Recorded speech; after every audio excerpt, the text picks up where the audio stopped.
Yep, I cannot agree more with that. Make unsexy cool again. You know, is probably going to be the thing. And the funniest, very related tweet I saw today was invest in sober founders. Might just be the next big thing out there.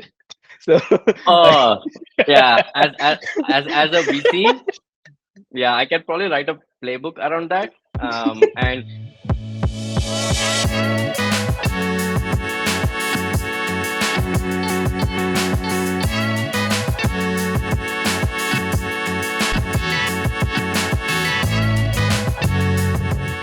at last, nice. We are in. very good. Hello, 101. Prashant. Hello, Hello, hello. Prashant. This is the Genesis block. Genesis block indeed. How you feeling? Good, man. Good. Easing into the end of the year is what I would say. Yeah, Waiting nice. for the football, the real football to start again. The football was amazing. Okay, the World Cup was actually pretty good, and It's incredible, uh, right? it's one of the best World Cups I've seen, dude. So anyway, Definitely. to the audience, welcome to pilot one of the Normies podcast. Prashant and me are normies in the industry. We are surrounded by intelligent people who use their skills for good and bad included. And this podcast is essentially to figure out and dissect what's actually happening in crypto from the eyes of a normie. And we feel like probably it's a voice that needs to be heard by a lot of people who find the space a lot overwhelming and so on. Both Prashant and me, I think, have been in the space for about 4, 5 years now, Yeah. and we're like third cycle veterans, man. Like it feels like should have badges on us right now, I think which my is hair indicates it. mine too. Is just not visible, but it's losing hair and a little bit of white coming in here. Prashant came over from the dark side where he worked at Morgan Stanley for 10 years and then decided to take the plunge into crypto while I worked about a decade in startups before I thought that, hey, this crypto thing looks interesting. And both of us have done stuff there, but this podcast is not about what we have done. It is about our commentary to kind of perhaps break down uh, crypto. So break down what we are seeing in crypto at this point. So without further ado, Prashant, your thoughts before we get started with the first topic of the day. uh, what do you want this podcast to be, and what do you want the audience to take away from it? Yeah. So before I start, because you introduced the Morgan Stanley side of me, I have to start off by saying, nothing that we say here constitutes as investment advice.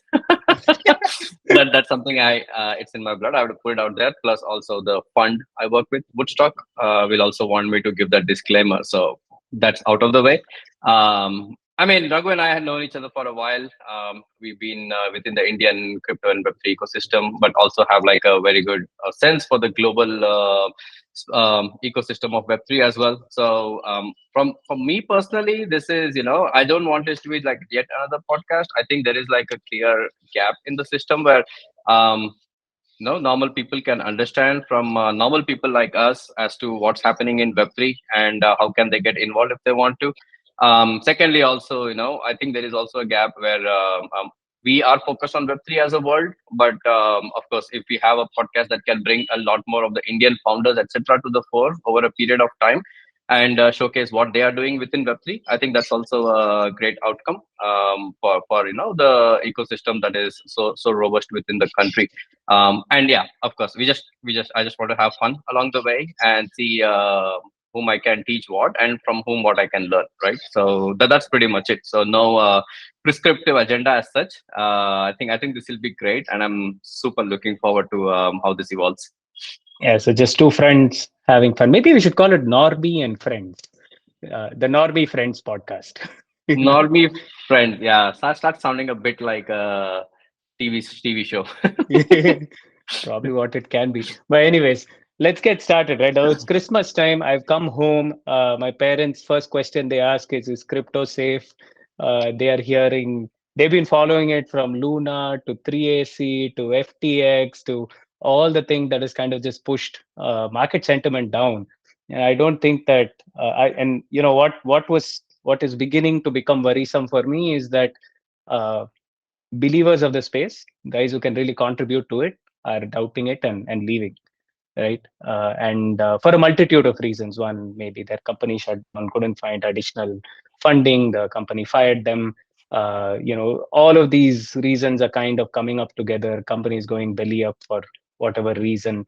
It feels like this bear market, uh, because the last bull attracted so many new people in, is kind of, the feeling is kind of amplified a lot more.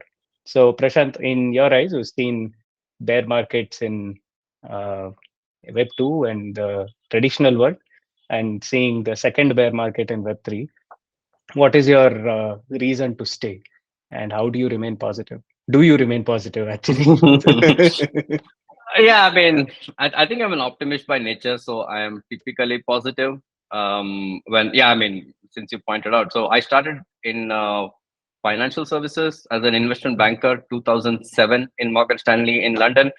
I was part of the team that was pretty much at the epicenter of the movie The Big Shot. Everything that could go wrong in 2008 started with us.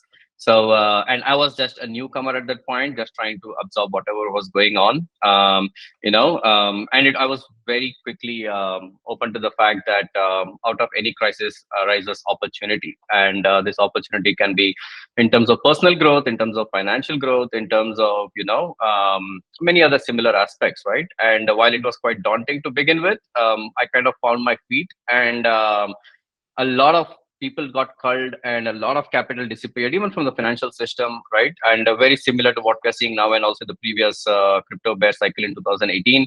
But you just take it in your stride, right? And if you like what you're doing, then you stick around and you see how you can navigate through that in a way that is good for you and also for like the ecosystem. So that's happened in 2008. Then 2012 again, there was this European banking crisis, which was pretty bad. And then I think I would say post 2008, we haven't seen really that big of like a traditional market downturn. Then I came into crypto beginning to mid of 2018. Again, probably chose the worst time again to move into a new space. And that's what happened then, right? We all know about the bear market in the previous cycle.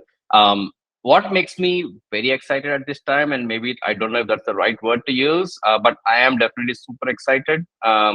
Because 2021 was a year, and also sorry, 2021 especially, yes, was a year of hype, extreme hype. 2022 was where I guess some of the reality started dawning, and through that we saw a lot of people who were being evangelized as demigods within this ecosystem. Or a lot of them fell away. So now we are at the end of 2022, beginning 23, where I think the tech takes a lot more of a front seat than actual people behind it. And if 18, 19 is any sort of benchmark to go against, as we know, I think this is where the people who stay back are the people who are rewarded the most, both again personally and financially. And even it makes life as VCs for us relatively easier from one standpoint, that there is a lot less noise at this point, right? So those are all factors I'm looking forward to. You cannot change what has happened in the past, and maybe things could have gone a better way. But yeah, so that's where I'm putting my optimist hat. One final point, since you did bring that up, in terms of a lot of believers, scaling back. Again, this I think will happen with retail. I think retail kind of disappeared post Luna. Now it will also happen with institutions because of what's happened with FTX. So there will be a period of time for the capital to kind of find its way back into this ecosystem. But again, that we already are flush with cash in this ecosystem. So we just have to put our heads down and build and convince these people who have been turned away that this place is for good in the long term. And I'm Sounds. absolutely certain that we will. It's nice that you said that the tech kind of has come into the forefront as it should have always been.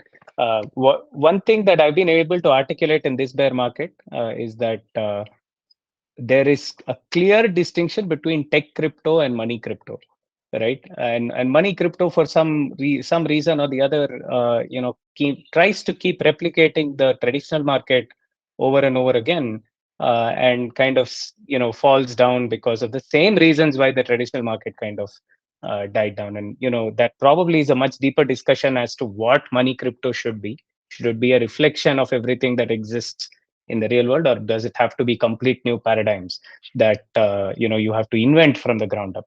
However, tech crypto is, I think, hasn't really suffered a bear market yet.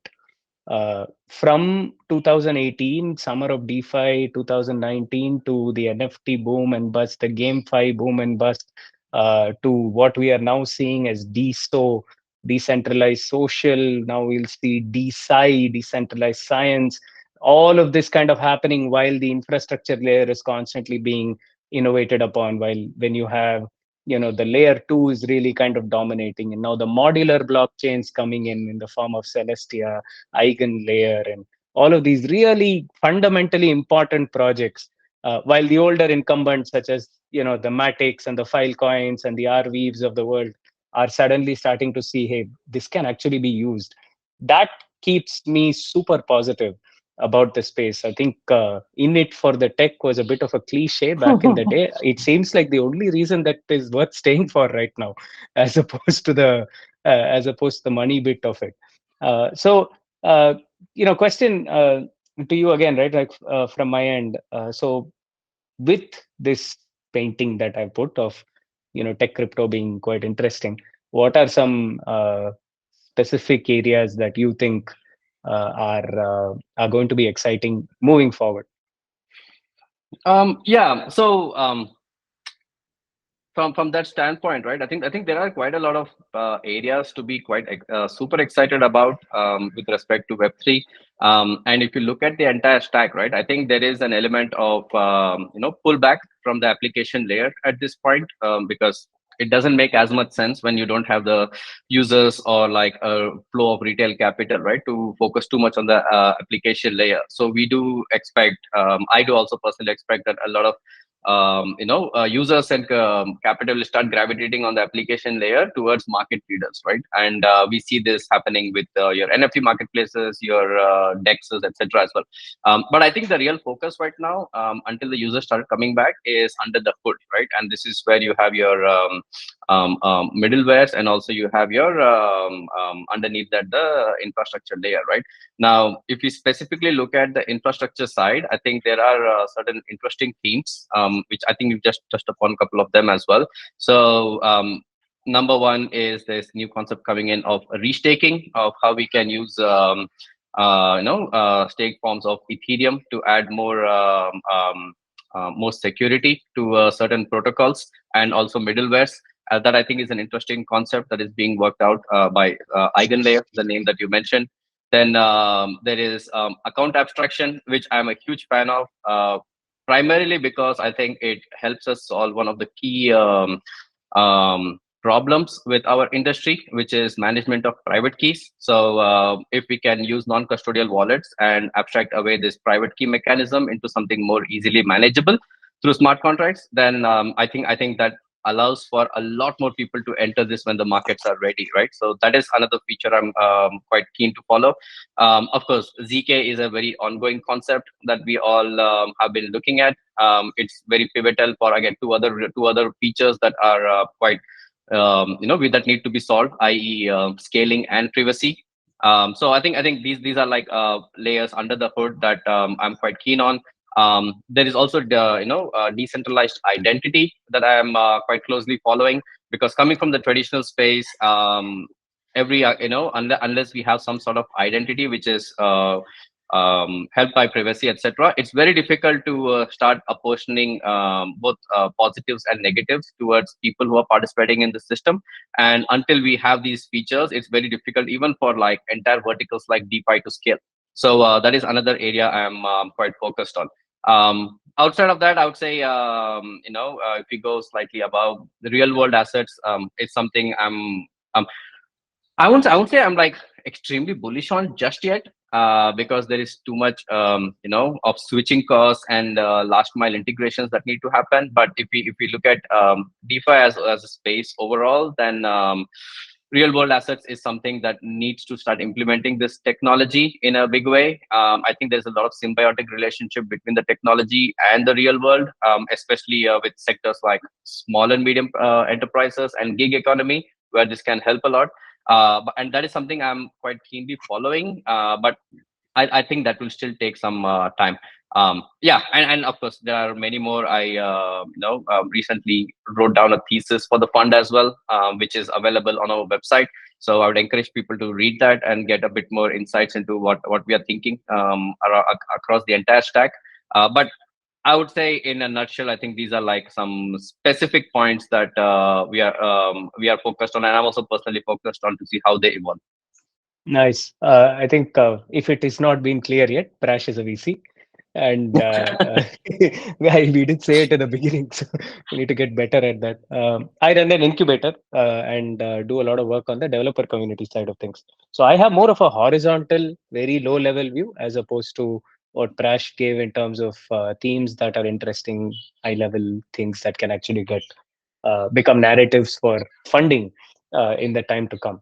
The one thing that I'm really, really excited about is the Uniswap way, where an open source project attracts a ton of contributors together, and a token mechanism is somehow derived to a for governance of what comes next in this project, right? And then essentially a labs outfit is built underneath this open source project, which then raises venture money to go on and scale the product that was originally built and continues to fund the open source project that was started. Now, this is something that is very close to my heart, right? Like I've worked quite heavily on pushing people to do what was called the Google Summer of Code.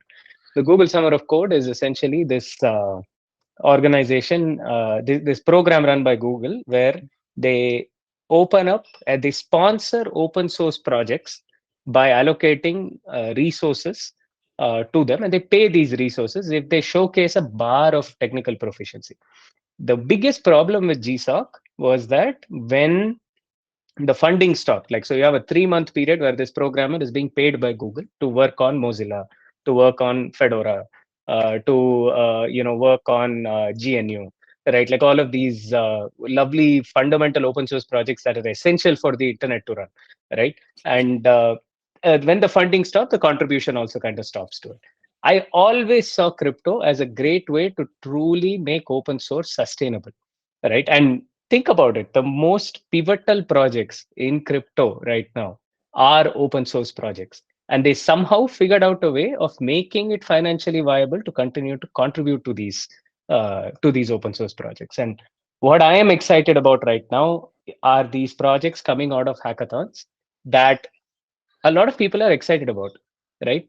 For example, a project that converts bytecode that is available on transaction data to clear English, right? A project that does forward security for wallets in terms of contracts, right? Like, okay, this is a malicious contract, don't interact with it, right? Those sort of small basic things, when it attracts a lot of smart people to it, becomes something very, very useful and exciting, and also very secure, because it's not just one central mind that is working towards it. It is actually a lot of people coming together and really adding their parts of their innovation and creativity to it. That is the one thing that I want to see over the next 2 years.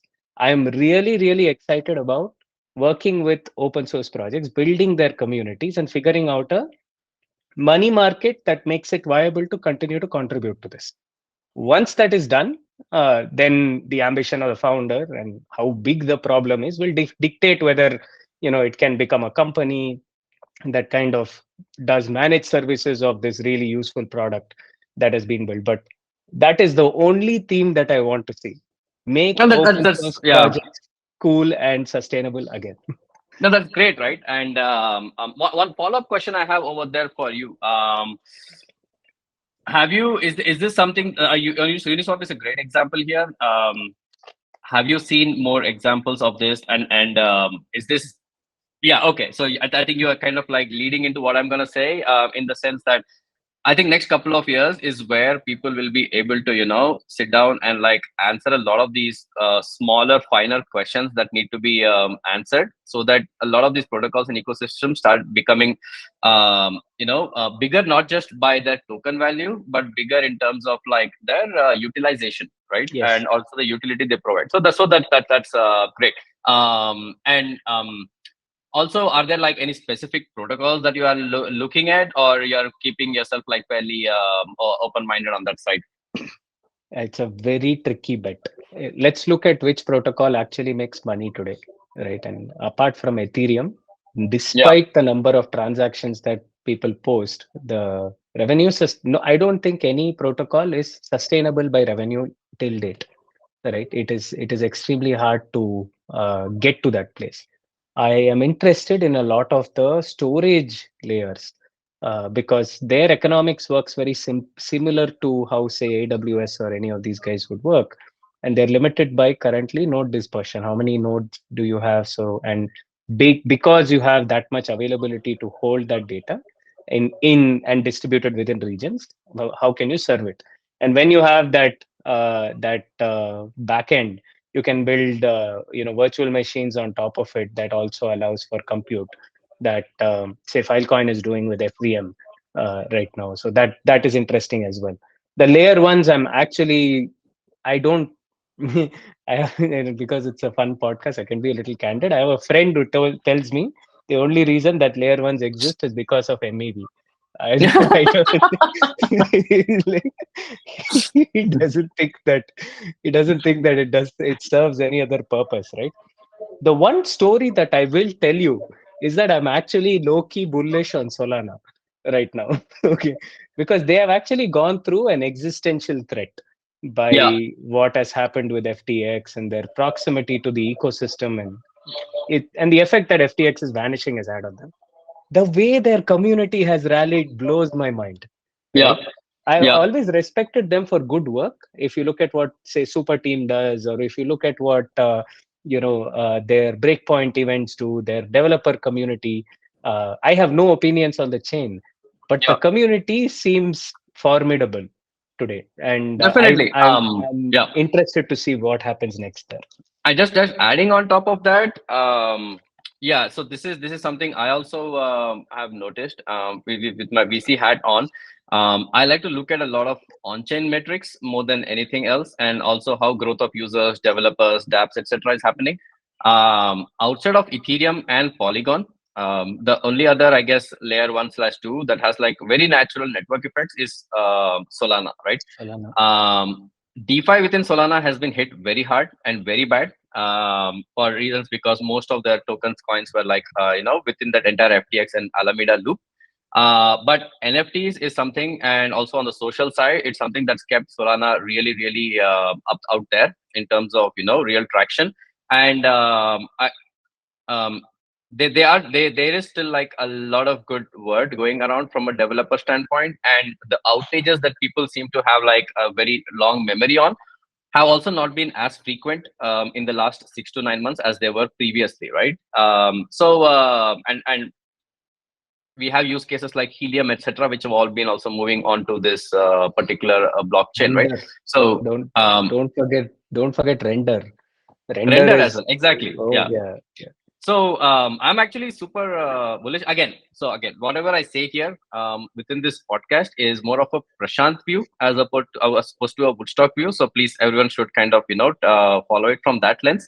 But I've been keenly following them, and to not go completely out of the loop, given what has happened in the last couple of months, and with everyone thinking that this is a Sam Bankman-Fried chain, to kind of come out and still show the type of numbers. I don't think they're out of the woods just yet, but it makes me like a lot more, it gives it gets a lot more mind share from me, the overall ecosystem. It's exciting. It's really exciting. I was impressed because Yeah, the first, because and we used to talk among friends saying that, dude, if this is the reason why Solana dies, it sucks, right? yeah, It should be probably okay, some sort of industry consolidation where many players fought it out and the best one in that place. But this is somebody's theft that brings a chain that actually has provided value to builders to its knees, and that's not Yeah. how we wanted to see And it go. another point again, which I would like to highlight here again from like a VC lens is if you look at the founders of the various alt L1s, right, which was the theme previously, the Solana founders have kind of like stayed. I mean, everyone has been playing the social media game, but I would say the founders on this side have been a lot more on okay, where is it that we are going wrong, what is it that the that we are being bashed against, and how can we solve it, right? And that has been like their go-to process. Now that by Yeah, itself does not guarantee success, but if I am looking for a founder who's looking to learn and like take the necessary steps to kind of improve this for my clientele, and they have been showing that, right? And that make that's a trait that I really like to follow. yeah. Well, uh, more kudos to them, and I really want to see what Yeah. happens next there, right? But coming back to that open source thing, right? I don't see why it hasn't happened enough. I think it should. I think open source devs, and it's so cool, right? Like, so this is one startup that we've been advising at the early stage where I won't tell the name for obvious reasons, but we've been telling this guy, the single founder, very young guy, just got out of a hackathon. The VCs won't give him a second look because ideally they shouldn't, because this is not your ideal company builder. What he is an ideal project core contributor, right? And we said that, hey, you know what, this probably is going to be an upward struggle if you want to go the typical angel fund, given the market and given also your circumstances. Why don't you open source a portion of this code? One day you have 500 new contributors to the program, and you're Really. just like, and you're like, okay, okay, there is some there, you probably touch some nerve somewhere, right? Yeah. That there is at least interest in that.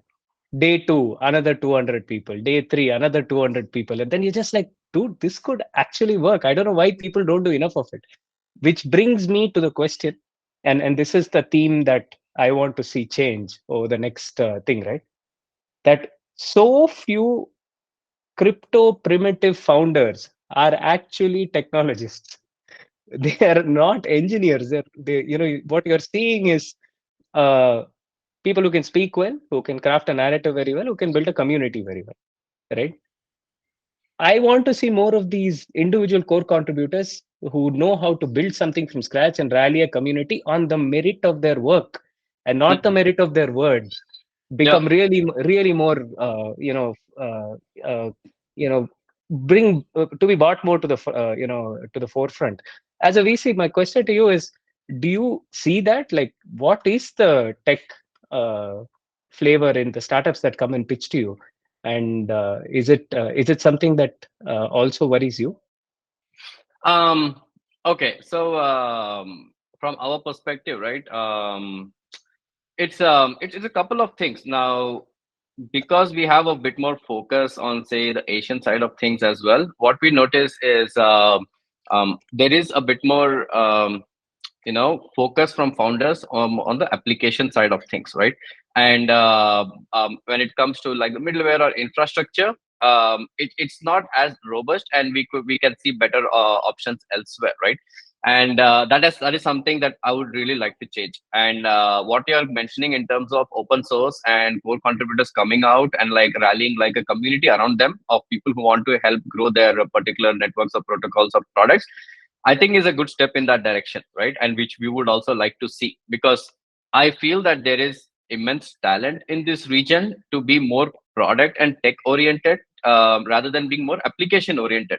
And I think that's a bit of a hangover from how Web2 has also proliferated in this region, right? And it has been like it only took off the roof once the application started getting created. 80s and 90s and 2000s as well, it wasn't as big over here, the technology side of things, other than the services part, right? So I think that's a bit of an overhang. So it's a bit of a convoluted answer, but that's what we have been noticing, right? But we would definitely love to see contributors coming out and like product getting built and people focusing more on the technology side of things from this part of the world. Yeah, and I personally want to work towards that. Anyways, moving on to more fun things in the world. Where does SBF get his $250 million bail amount to? I'm uh, I don't know if I can say this on a recorded line, but he has been kind of giving out a lot of donations out there. So I'm assuming he has a lot of, Friends. well wishers, as Yeah. you would like to call it, who are probably looking Yeah. after him. Or who knows, maybe it's just customer funds, man. Oh my God. Oh. Yeah, sorry I Yeah. said that, but I was No, it shocked. I hurts. was shocked. For I someone who think. claimed he does not have 100,000 in his pocket, maybe he didn't check his other pocket. But Yeah. I don't know. I seriously don't know where that's come from. Coming to Also, I don't know how much of it gets paid and by whom. No idea. But me neither. I put SBF and FTX in my rear view mirror. I don't want to spend a lot of brain cells on this anymore. It is impossible to do it if you're on crypto Twitter. That is the first thing that comes to your face. It's very hard to hide out. It's very hard to avoid, man. But That anyways, is true. next thing, there were rumblings around the GBTC situation right now. I am not aware of what exactly is happening, but do you know what's going on there and why is it a cause to be worried? Um, See again. It's been this. How where do I start this from? It's not like something that's happened overnight. So they you know how GBTC was like. So okay, so just for starters, right? So GBTC is Bitcoin backed trust out of the US, which is effectively owned by DCG, Yes. the group. And they always had ambitions, I guess, of converting this into the first official ETF as well within with Mm. SEC's blessing. Anyways, it's a product that was more on the OTC markets. Initially, there was a lot of it had a very high premium to it. So there was obviously an arbitrage trade. And I'm giving all this background because this is necessary to understand where we are right now. Sure. And Because of this massive arbitrage trade, one of the key parties that wanted to take part in this arbitrage trade was 3AC. Okay, Oh and no. yeah, I mean, and they were like, hey, you know what? The GBT is trading at a premium, and of course, Bitcoin is not like is more at spot. So there is this big delta that I can take advantage of, and they did this using Genesis trading, which again also rolls into GBT DCG group. Anyways, over a period of time, this entire premium swapped into a massive discount now, and people are kind of speculating all this while as to like why is there this big discount, right? And again, I'm leaving some of the trading side of things aside to kind of get to the point quickly. But one of the key worries that people have right now with this particular discount is that there is a massive discount with GBTC because there isn't sufficient amount of BTC backing the GBTC, and therefore it has to trade at a discount. Now, again, for the life of me, I can't understand why, but DCG came out and said they will not provide an audit for the BTC backing the GBTC, which I thought was like the worst thing to do. But then, funny enough, Coinbase, who are auditing this, or not auditing, but custodying these assets, came out and said, hey, it's all fine.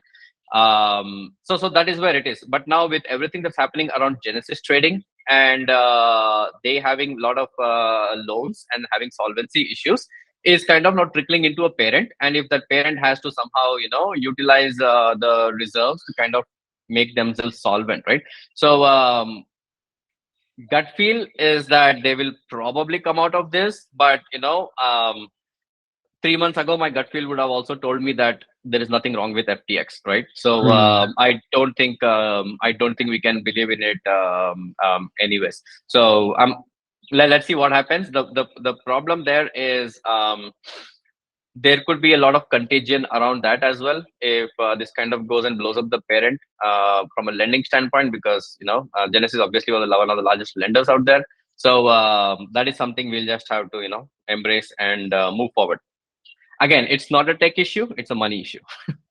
Let me let me show you something, okay? Like every time I bear markets come along, this is the meme that keeps coming back to my mind. Let me just share my screen. You will laugh a lot. I don't know if you've seen this, but maybe we should do some screen shares in these. Yeah, Yeah, I think it's a good idea. yeah. Yeah, I think we Yeah. should. Yes. Have you seen this? The dip, the actual dip, the dip of the dip, and this thing keeps going more and more. Okay, Then there is one guy sitting out there with a sniper. A dip of the dippity dip. That is what that is what this feels like right now. Okay, I, I, last. I think the only money most people have right now is probably to buy a salsa dip, you know. Ah, my normie heart cries and you Yeah, know. all our army hearts, and no offense meant to any of the other brothers as well out there who must be in a similar boat. But hey, Yeah, no leverage, please. no leverage, please. Okay, last panic question of the day is Binance solvent. Oof. Yeah, see, I mean, right now we've taken so many daggers to our heart this year. In a way, I think we can also absorb, God forbid, DCG. The two I'm hugely worried about always is Binance and Tether. And it's not because of all of this, but it's always been the case. And too much volume goes through them, both of these entities, and they're all like fairly intermingled as well. Is Binance solvent? I mean, Again, I think some as of long the as things. liabilities are not reported, it doesn't really matter what your proof of reserves are, right? Yeah, I mean, I'm not even coming from financial background. I mean, proof of reserves, the way it's been all constructed, I don't think means a lot technically the way it's being reported. It doesn't even prove me that whether a company is solvent or not. Um, but see, I mean, Binance, even with like the volumes that they crank, which even if they're lower, the revenues they make are huge, right? And both from spot and futures, and they have like through labs investments into so many like of these top 100 projects as well if you look across, right? um I struggle to see how they can like kind of mismanage all of this away, and not be solvent, right? An exchange, first of all, this question should never come. An exchange which is, if it's run properly, which does not commingle its customers assets, has no other business but to just manage that, and should always be solvent, right? There is no, I mean, they may not make money, but solvency is not a question that should arise. So yeah, but what has happened this year kind of like gives us a pause for thought. Again, long story short, gut feel, I think they should be fine. With all the information we have today, right? Couple of things that did catch my eye with respect to them. One is that, um, I read somewhere that CZ has like a big stake in a market making firm as well, and that always worries me when an exchange has a conflict of interest with a market making arm, because that is when you end up doing weird shit, and there is compromising of assets, etc. So that is something I would love to see, that how that, not love, I would love to kind of get to the bottom of that, to see what that's happening. Um, there's another aspect as well, whereby the firm that did the audit on Binance, Mazars, has now said this is not valid anymore, and we are not doing anything in the crypto industry, right? And they just walked away. So which is another bizarre thing to me. And Binance have said they don't want one of the top four audit firms to come and audit them because they don't understand crypto. Which again does not make a lot of sense for me, because Coinbase is audited, I think, by one of the top four. Bitstamp and like a couple of these other regulated exchanges are all regulated, are all audited by the top four accounting firms, right? I'm not saying they always do like a speckless job, but they're probably the best in the business. And if there is a question mark, even if it is a low probability event, it's probably prudent to get someone in to squash all these rumors. If you're not doing it, then is there something, right? So these are the two Hmm. things that I've been following to see how they pan out with respect to Binance. That's too much. There's too much depression for 1 year, I feel. Oh, But yeah. but two big points, right? One is for a space that talks about transparency. All the problems that you've spoken about is from a lack of transparency. 100%. And I don't see why we can't be more transparent and put things And on chain. funnily, Raghu, we say that, and we say everything is on chain, etc. But try getting information on a lot of these L1s and L2s as well.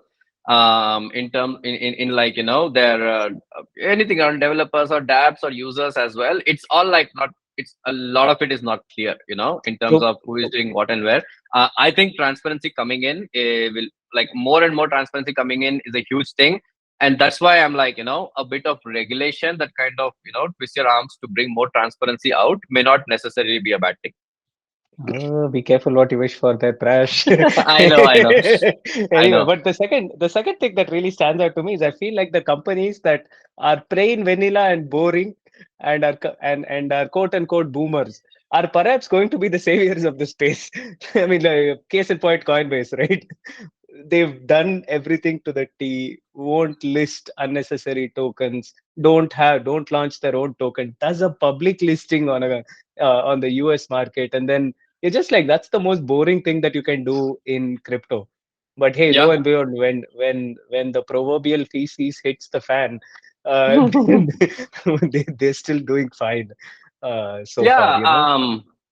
And I mean, I will take that with a bit of as a bit of compliment. I'm also a boomer, so so proud to be Yeah. a boomer. Plus, see, we do need the how do I put this? The rebels in the room, right? Who kind of like to move fast. I think that's where the we get the adrenaline rush in this space of moving fast and innovating very fast.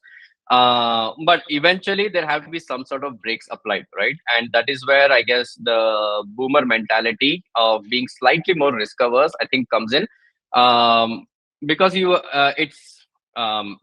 have seen certain instances in life where you feel that going at autopilot of like 150 miles an hour, it does not always work, right? And which is what has been sustaining. Even if you look at the DeFi side, right, the protocols that are actually making good revenue, or where people are gravitating towards, which are still sustaining themselves, are like technically your boring ones, right? Your Uniswaps, Aves, compounds, open seas, etc., right? So offer very simple utility but are very powerful, right? Not run by boomers, technically some of them, but at the same time they are boring businesses, right? And they are sustaining themselves. So it's not bad at all to embrace boomers and also to embrace boring and lazy businesses. Even as I think you will also find out as you go into this depth of incubation, as you speak about that, a lot of things that still need to kind of get built are probably peripherally quite boring as well. Businesses that need to be built, right? But they are essential to get us to Yeah. the next stage. Yep. I cannot agree more with that. Make unsexy cool again. Is probably going to be the thing. And the funniest, very related tweet I saw today was invest in sober founders. Might just be the next big thing out there. So, Oh, yeah. As a VC, yeah, I can probably write a playbook around that. And again, see, it's. I think our space has tried to, I think we keep confusing with what is cool with what are certain non-negotiables, right? Um, I don't think it's as much as it used to be in the past, but there is a culture of, yeah, the Wolf of Wall Street type of lifestyle is a must within Web3, right? And I'm like, dude, it's not. It may be must for the fly by night operators, and if you are speculative by nature, but if you want to actually build actual businesses and you want to sustain yourself and you want the space to grow much bigger, then boring lifestyle is the best lifestyle. I was in SF and I was trying to meet people at the SUI ecosystem, okay, just to get a sense of what it's like. And lo and behold, and a very old investor who runs a bunch of validator networks called Jason Wong was there. And Mm, he's a proper OG, okay, like he's yeah, been around. And guess what his thing was? Hey, we'll meet in the morning, first thing. So I was like, okay, you're up in the morning. That's nice to know, because usually your thing is like, oh, they wake up like mid afternoon and then rage till late night. So he gets up in the morning, takes me to a taco place where we talk shop. Then we walk down this avenue in SF, and then takes me to an ice cream parlor where we eat ice cream. And then he says, okay, now I have to go and drop my kids to school. I will see you tomorrow. Then I'm like, the impression that I had in mind of this high rolling, fast moving type of guy was actually like a cool family guy who's also done some epic shit, right? Like, so I don't think yeah, that there is no correlation between amphetamine usage, usage and being a great founder, right? yeah. I think there is, we come in all shapes and forms, but I think That's for another day.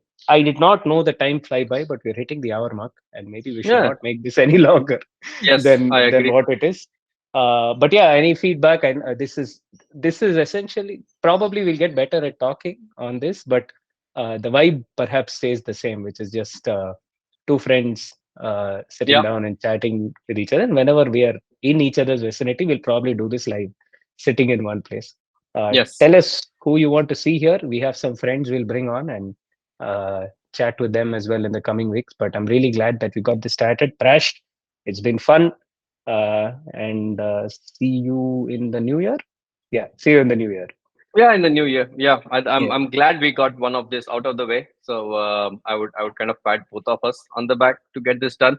And Mhm. yeah, anyone who's listening, any feedback you guys also have, feel free to drop it to us. Yeah. And yeah, All, quite excited to all, take this forward. all five of you who are listening, tell us I'm what you uh, feel. I'm already shorting that number.